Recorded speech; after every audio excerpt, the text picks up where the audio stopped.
کافروں کے اعمال اس طرح سے ہے ریت کی طرح، جیسے دور سے چمکتی ہوئی نظر آ رہی ہو، لیکن جب انسان ہاتھ لگائے یا قریب پہنچ کے دیکھے تو پتہ لگے سوائے مٹی کے خاک کا ڈھیر کے کچھ بھی نہیں تھا۔ یہ چمکتی بھی دکھ رہی ہے ریت، دکھ رہی ہے چمکتے ہوئے؟ نہیں دکھ رہی، اور قریب کر کے دکھا دوں۔ بس اسی طرح سے وہ سمجھتے ہیں کہ وہ جو کچھ کر رہے ہیں وہ بہت اچھا ہے، وہ سمجھتے ہیں کہ وہ اللہ کے سوا جن معبودوں کو پکار رہے ہیں، جن کی پوجا پاٹ کر رہے ہیں، جن کے نام پہ قربانیاں دے رہے ہیں، اور جن کے نام پر مسلمانوں کو مار رہے ہیں، جن کے نام پر دنگے فساد کر رہے ہیں، جن کے نام پر زندگی بھر خوش ہیں اللہ کے سوا پکار پکار کے،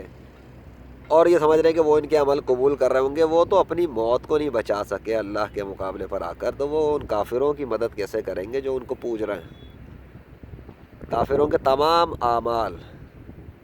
خاک کا ڈھیر ہی نہیں تو اور کیا ہے،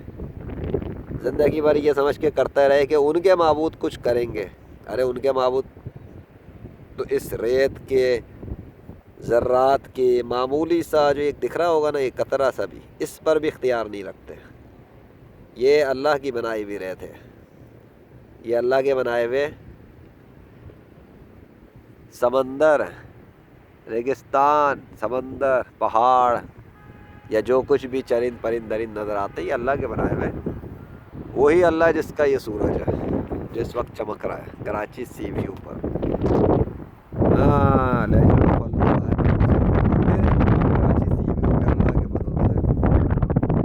جس طرح یہ ریت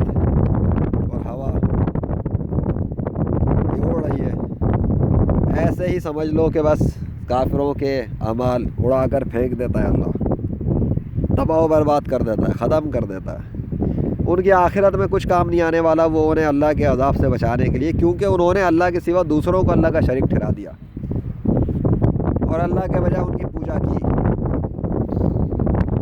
وہ اللہ جس کا سورج ہے، وہی اللہ جس کا یہ آسمان ہے، دور دور تک جو چمک رہا ہے، وہ وائٹ بلو بلو بلو سا ہوتا ہوا، وہی اللہ جب چاہتا ہے موسم پلٹ دیتا ہے، جب چاہتا ہے بادلوں کے لشکر لے آتا ہے، اور جب چاہتا ہے سورج کو ڈھانپ دیتا ہے، جب چاہتا ہے صفایا کر دیتا ہے جیسے کچھ ہوا ہی نہیں تھا۔ لیکن مست ملنگ لوگوں کی اکثریت اللہ کی پرواہ نہیں کرتی، یہاں تک کہ بہت سارے وہ لوگ بھی جو کہتے ہیں کہ وہ مسلمان ہیں، ان کی بھی بات کر رہا ہوں، ان میں بھی بہت سارے ایسے جو لوگوں کو دکھانے کے لیے عمل کر رہے ہوتے ہیں۔ ان کا مقصد اللہ کی خوشی نہیں ہوتی، بلکہ وہ لوگوں کو اس لیے خوش کرتے ہیں تاکہ لوگ ان کی تعریفیں کرتے رہیں۔ بے شک اللہ ان سے ناراض بھی ہو رہا ہو، انہیں اس کی پرواہ نہیں ہوتی۔ اس کی واضح مثال پکنک کے پوائنٹس پر مل جاتی ہیں،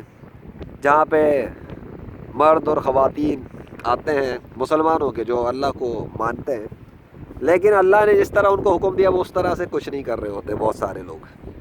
خواتین ہوں گی تو بے پردہ، کوئی پرواہ نہیں انہیں کون سا مرد دیکھ رہا ہے، کیسے دھاڑ رہا ہے، کیسے کیا کر رہا ہے، کوئی پرواہ نہیں کرتی۔ خاص طور پہ دیکھا جائے تو شادی حالوں میں ایک ٹرینڈ بن گیا بے پردہ آنا، کپڑے کھول کھول کر اپنے جسموں کے جو بھی پارٹس ان سے ممکن ہوتے ہیں وہ دکھانا، اور مردوں کا ان کو دیکھنا، اور کھلم کھلم بے حیاں کرنا، اور پھر وہ سمجھتے ہیں کہ ان کو اجازت مل گئی ہے، ایسا سمجھتے ہیں، ان کا گمان ہی ہے۔ ان کے بھی اعمال وہ اس طرح کے جو اعمال وہ کرتے ہیں لوگوں کو دکھانے کے لیے محض خاک کا ڈھیر ہی ہے اور کچھ بھی نہیں۔ جب انہیں اللہ کے منع کرنے کی پرواہ نہیں تو اللہ کو بھی ان کے اعمال کی پرواہ نہیں۔ آئی سمجھ؟ پھر کافروں کی کیا حیثیت ہے؟